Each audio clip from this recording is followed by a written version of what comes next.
여러분들께서는 살면서 이직은 사람을 피하기 위해 하는 게 아니라 가슴 뛰는 일이 생겼을 때 하는 것이라는 명언을 들어보신 적이 있으신가요?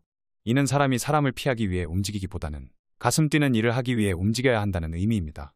그런데 여기 프리미어리그에도 이직을 해야 하는 가슴 뛰는 이유가 생긴 선수가 있어 눈길을 끌고 있습니다. 바로 손흥민 선수입니다.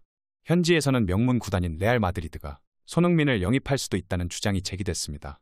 스페인 매체 피차에스는 레알이 프리미어리그 스타 손흥민을 노리고 있고 레알은 선수단을 강화하기 위한 일련의 옵션을 평가해왔으며 그의 영입을 위해 주목하고 있다고 전했습니다. 또 손흥민은 토트넘 호스퍼의 진정한 아이콘이 되었고 그의 산티아고 베르나베우 입단 가능성은 큰 관심을 불러일으켰다고 보도했습니다. 이어 손흥민은 프리미어리그의 센세이션 중 한 명으로 두각을 드러냈고 주로 좌측 윙어로 플레이하는 그의 다재다능함은 레알이 향후 이적 시장에서 스쿼드를 강화하도록 선호하는 선수 중 한 명으로 떠올랐으며 현재는 그는 2025년까지 계약을 맺고 있지만 레알로 이적할 가능성이 있다는 소문이 힘을 얻고 있다고 덧붙였습니다. 이렇게 손흥민이 명문 구단인 레알에 관심을 받고 있지만 문제는 이적료입니다. 다니엘 레비 회장이 평소 깐깐하기로 소문났기 때문입니다. 하지만 매체는 레알의 플로렌티노 페레즈 회장이 기꺼이 청신호를 줄 수 있으며 경험 많고 능력이 뛰어난 손흥민은 레알의 스타 별자리에 새로운 빛을 더할 수 있다고 밝혔습니다. 피차에스는 손흥민이 앞으로 상황을 바꿔 레알에 합류할 수 있다는 가능성을 배제할 수는 없고 산티아고 베르나베우에서 그의 존재는 측면에서 우수성을 추구하는 팀에게 퀄리티를 추가해줄 것이라고 주장했습니다. 또 레알은 계속해서 옵션을 평가하고 있으며 손흥민의 영입 가능성은 다가오는 이적 시장에서 레알 팬들을 긴장하게 만들 주제라고 설명했습니다. 2015년 8월 28일 손흥민은 독일 분데스리가의 바이엘 레버쿠젠을 떠나 토트넘 유니폼을 입었습니다. 당시 토트넘은 이적료 3천만 유로를 지불하며 손흥민을 품었습니다. 이는 당시 기준 아시아 역대 최고 이적료로 손흥민은 5년 계약을 체결했고 등번호 7번을 받았습니다. 이제 손흥민은 프리미어리그를 넘어 전 세계적으로 유명한 윙포워드 가운데 한 명이 됐습니다. 손흥민은 이적 첫 시즌 부진했지만 이후 데스크 라인을 이끌며 토트넘의 공격진의 한 축으로 성장했습니다. 손흥민은 그야말로 꾸준함의 대명사입니다. 이번 시즌에는 프로 데뷔 이후 10번째 10골 이상을 달성하게 됐는데 손흥민은 2012-2013 시즌 함부르크에서 12골을 터뜨리며 프로 통산 첫 10골 고지를 밟았고 레버쿠젠 시절에도 2시즌 연속 10골 이상을 넣었습니다. 토트넘 이적 이후 첫 번째 시즌을 제외하면 모두 10골 이상을 넣은 손흥민입니다.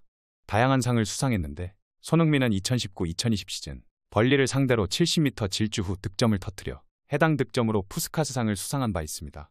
또 2021-2022 시즌에는 EPL 23골을 터뜨리며 골든부트를 수상했는데 손흥민의 득점왕이 더욱 놀라운 것은 페널티킥이 단 한 차례도 없다는 것입니다. 지난 시즌은 아나골절 부상과 스포츠 탈장을 앓고 있음에도 불구하고 10골 6도움을 올렸습니다. 안토니오 콘테 감독의 경질과 이반 페리시치와의 동선 문제 등 다양한 어려움을 겪었지만 월드 클래스임을 스스로 입증했습니다. 손흥민은 지난 4월 브라이튼전을 통해 EPL 통산 100호골 고지를 넘어섰습니다. 또한 손흥민은 7시즌 연속 리그 두 자릿수라는 대기록을 달성하게 됐습니다.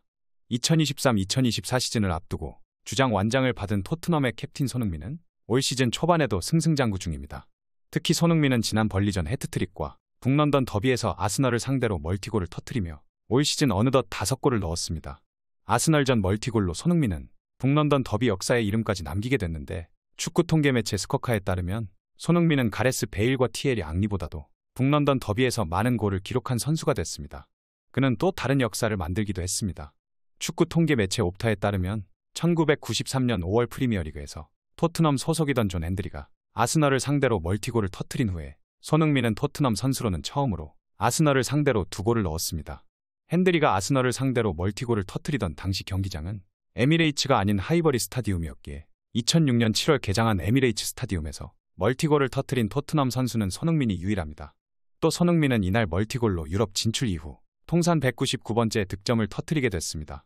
프리미어리그에서는 통산 108골을 기록하고 있는데 이로써 손흥민은 폴 스콜스를 제치고 피터 크라우치와 동률을 이루게 됐습니다. 이러한 활약과 상징성 등의 레알이 관심을 보이고 있는데 이미 레알은 좌측 윙포워드 위치에 비니시우스 주니어르라는 걸출한 자원을 품고 있습니다. 만약 손흥민을 영입하게 된다면 최전방에 배치할 가능성이 큽니다. 레알은 올여름 카림 벤제마를 떠나보내면서 호셀로를 임대에 영입했지만 주전으로 기용하기엔 다소 아쉬움이 남습니다. 호셀로는 타겟형 스트라이커이기 때문입니다. 따라서 레알이 손흥민을 영입한다면 최전방에 배치해 비니시우스와 손흥민 그리고 호드리구 조합을 꾸릴 것으로 보입니다. 이렇게 레알 마드리드라는 세계 최고의 구단에서 관심을 받고 있는 손흥민이지만 현재 상황만 놓고 보자면 그는 토트넘에서 아쉬울 게 없습니다. 이미 주장의 자리에 올라 팀을 잘 이끌고 있으며 케인의 대체자까지 찾았기 때문입니다. 이는 손흥민도 인정한 사실인데 그는 인터뷰에서 제임스 매디슨이 해리 케인을 대체할 수 있을 것이라고 했습니다. 토트넘 후스퍼 관련 소식을 전하는 더 스퍼스 뉴스는 토트넘이 케인 없이도 인상적으로 리그를 시작했고 주장인 손흥민은 이미 케인의 대체자를 주목하고 있다고 암시했습니다. 또 토트넘이 프리미어리그에서 선전하고 있는 가장 큰 이유는 매디슨 때문이라고 전했습니다. 이어 매디슨은 토트넘에 꼭 필요한 선수였고 매디슨의 창의성은 포스테코글루 감독의 공격적인 스타일과 훌륭한 조화를 이뤘으며 손흥민은 매디슨이 성공의 열쇠가 될 수 있다고 믿는다고 손흥민의 발언을 조명했습니다. 손흥민은 영국 매체 이브닝 스탠다드와의 인터뷰에서 케인은 세계 최고 중 하나지만 매디슨도 그와 같은 범주에 들어갈 수 있다고 강조했습니다.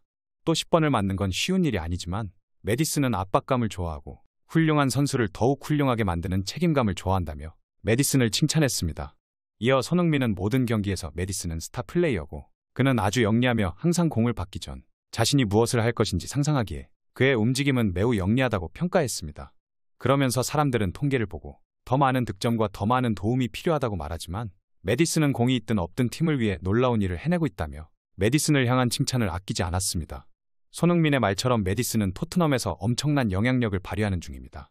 여름 이적 시장을 통해 팀에 합류했기 때문에 적응할 시간이 적었지만 매디슨은 지난 리그 6경기에서 2골 4도움을 기록하며 토트넘이 왜 자신과 같은 유형의 선수를 찾고 있었는지 증명했습니다. 매디슨의 활약은 공격적인 스타일을 선호하는 포스테코글루 감독의 전술과 시너지를 발휘해 토트넘의 긍정적인 결과물을 가져오고 있습니다. 더 스퍼스 뉴스는 토트넘의 경기력이 시즌 내내 계속되길 바라고 매디슨이 계속해서 이렇게 높은 수준의 플레이를 펼친다면 토트넘은 환상적인 시즌을 보낼 수 있을 것이라며 매디슨의 활약이 이어진다면 토트넘이 시즌 초반의 기세를 끝까지 이어갈 수 있을 것이라고 전망했습니다. 손흥민과 제임스 매디슨은 이번 시즌부터 발을 맞추기 시작한 듀오라고 하기엔 두 선수들의 호흡은 굉장히 좋아 보입니다. 연계에 능한 손흥민과 매디슨 모두 엔제 포스테코글루 감독이 밑바탕에 깔아놓은 전술 위에서 펄펄 날고 있습니다. 이번 시즌 토트넘이 공을 점유하고 패스로 상대의 압박을 풀어내며 공격적으로 경기를 운영할 수 있는 이유 중 하나는 손흥민과 매디슨이 전방에서 보여주는 플레이입니다. 두 선수들의 호흡이 절정에 달한 것은 지난 아스널전이었습니다. 팀이 0대1로 끌려가던 와중 매디슨이 측면에서 기회를 만들어냈고 문전에 있던 손흥민에게 공을 연결하자 손흥민이 감각적인 슈팅으로 돌려놓으며 득점을 터뜨렸습니다. 다시 리드를 내준 후반전에는 매디슨이 높은 위치에서 조르지뉴를 압박해 공을 탈취하자 손흥민이 곧바로 상대 수비 사이로 침투했습니다. 매디슨은 손흥민에게 정확하게 패스를 보냈고 손흥민은 매디슨의 노력이 헛되지 않도록 간결한 슈팅으로 마침표를 찍었습니다. 이런 플레이들은 오랜 기간 토트넘의 공격을 책임졌던 손흥민과 케인, 이른바 손케 듀오가 하던 플레이였습니다. 손흥민이 측면에서 기회를 만든 뒤 마무리가 좋은 케인에게 패스를 내주거나 상대 뒷공간으로 침투하는 손흥민을 향해 케인이 패스를 보내는 시기였습니다. 두 선수들은 오랜 기간 합을 맞춘 덕에 서로의 플레이에 대한 신뢰가 쌓여 있었고 이 신뢰 덕에 서로를 믿으며 뛰었습니다. 손흥민과 매디슨은 함께한 지 오래되지 않았지만 벌써부터 눈빛만 봐도 아는 모습입니다. 아스널전에서 나온 두 번의 합작골은 서로에 대한 신뢰가 없다면 만들어낼 수 없는 장면들이었습니다. 실제로 두 선수들은 경기 이후 서로에 대한 신뢰를 드러냈습니다. 손흥민은 영국 이브닝 스탠다드와의 인터뷰에서 매디슨은 매우 이타적이며 놀라운 일을 해내고 있다고 매디슨을 칭찬했습니다. 매디슨 역시 비하 플레이를 통해 난 스트라이커와 좋은 관계를 맺고 싶어하고 손흥민과 훈련에서 호흡을 맞추는 걸 연습하고 있으며 아직 초반이기 때문에 우리는 여전히 서로를 파악 중이지만 난 손흥민이 무엇을 좋아하는지 그가 어떻게 움직이는지 알기 시작했기에 이것이 계속될 수 있길 바란다며 손흥민과의 호흡이 점점 좋아지고 있다고 말했습니다. 이렇듯 손흥민과 매디슨 듀오는 시즌 초반임에도 불구하고 뛰어난 호흡을 자랑하며 토트넘의 상승세를 이끌고 있습니다. 토트넘이 챔피언스리그 복귀라는 목표를 설정한 만큼 두 선수들에 대한 기대는 점점 커질 수밖에 없는데요. 그럼에도 불구하고 저는 손흥민이 토트넘을 떠나야 한다고 생각합니다. 아무리 토트넘의 미련이 남아도 레알에서 부르면 무조건 가야 합니다. 손흥민은 어디를 가든지 충분한 대우를 받고 행복하게 축구를 할 수 있는 선수입니다. 클라스는 영원하기에 레알도 손흥민을 원하고 있는 것입니다. 일단 이번 시즌 화끈하게 골사냥에서 몸값 올리는 게 우선이고 이후 프리미어리그 탑3 연봉에 장기 계약 못하면 토트넘에서 벗어나서 레알이나 다른 구단으로 이적해야 합니다. 저는 기왕이면 레알로 갔으면 합니다. 언제 한국인이 레알이라는 명문 구단에 가보겠습니까? 손흥민 선수는 토트넘에서 할 만큼 했습니다. 실제로 오퍼가 들어오면 고민도 하면 안 됩니다. 그만큼 레알이라는 구단이 가지고 있는 상징성은 엄청나며 선수 생활이 끝나기 전에 우승컵을 드는 것은 축구 선수에게 있어 중요한 일입니다. 이미 토트넘에서 많은 것들을 이룬 손흥민이기에 더 이상 시간 낭비하지 말고 떠나길 응원하겠습니다. 오늘 전해드릴 소식은 여기까지입니다. 페페TV 시청자 여러분은 어떻게 생각하세요? 페페TV는 여러분의 생각이 궁금합니다. 댓글로 여러분의 생각을 남겨주세요. 여러분 행복한 일은 매일 있습니다. 아무도 당신에게 상처 줄 자격이 없습니다. 다른 사람들이 아무렇게나 던지는 말에 상처받지 말고 오늘도 세상에서 가장 소중한 당신에게 잘해주기로 약속해요. 가장 큰 성공은 행복한 당신입니다. 그럼 다음 영상에서 봬요. 감사합니다.